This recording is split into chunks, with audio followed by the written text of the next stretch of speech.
From a very young age, we are faced with unknown circumstances that we may find scary or extremely overwhelming. It may start with taking your first steps, if not earlier, and it never stops. When we are young, we think that all of our troubles will go away when we finally become adults. But boy, we are delusional.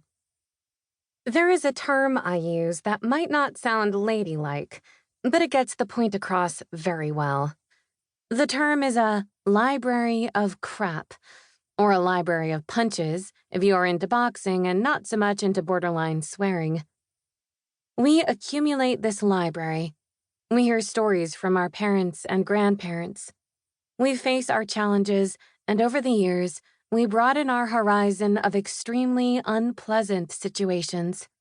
We accumulate our library, and we compare our new experiences with what we have already faced. If the new thing you must face is nothing compared to what you already have in your library, you get over it and move on. If you are facing something much worse than anything you have seen, heard, or experienced before, you add it to your library, knowing that it will make you a lot more resilient to whatever else life decides to throw at you. In this book, I share examples of my library, as well as the libraries of those special to me. These examples cause me to reflect and ponder on how in the world my relatives found the courage to face what life threw at them. The stories I share helped develop the courage and resilience in me that helped me cope in some pretty crappy situations. How was I able to just add it to my library of punches and move on with my life without getting defeated? Keep reading to find out. The early collection of life's punches, overcoming insecurities from not speaking English and getting my first job. Introductions. Me, Luba, short for Lubov, which means love in Russian. I am a 42-year-old female who was born in Vilnius, Lithuania in 1978 and came to Boston on September 30th, 1992. I often get compliments on my sexy accent. Well, I say sexy. Others mainly just notice that I have it. My siblings. Sister Ella. Met on the day I arrived home from the hospital. They say she was an adorable 2.5-year-old toddler. No way to prove it now. Half-brother, Arkady. My father's son from a previous marriage.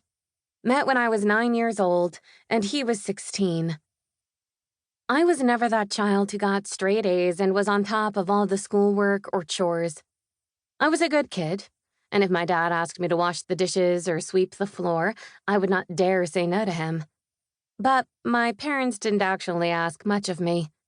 They never cared about report cards, and there wasn't much of a structure when I was growing up. I was always well fed.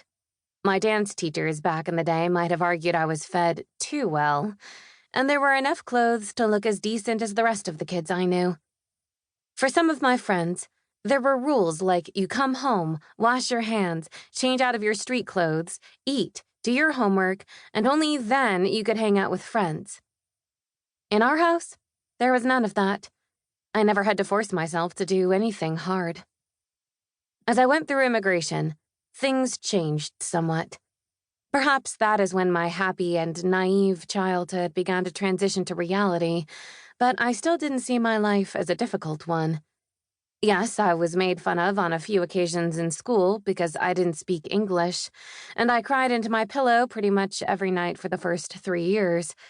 But I wasn't forced to study hard or work more hours than I signed up for myself. I was extremely happy when I got a job at Stop & Shop packing groceries. The pride of that first paycheck I got at the age of 14, a few months after coming to the U.S., was stronger than any job promotion that followed.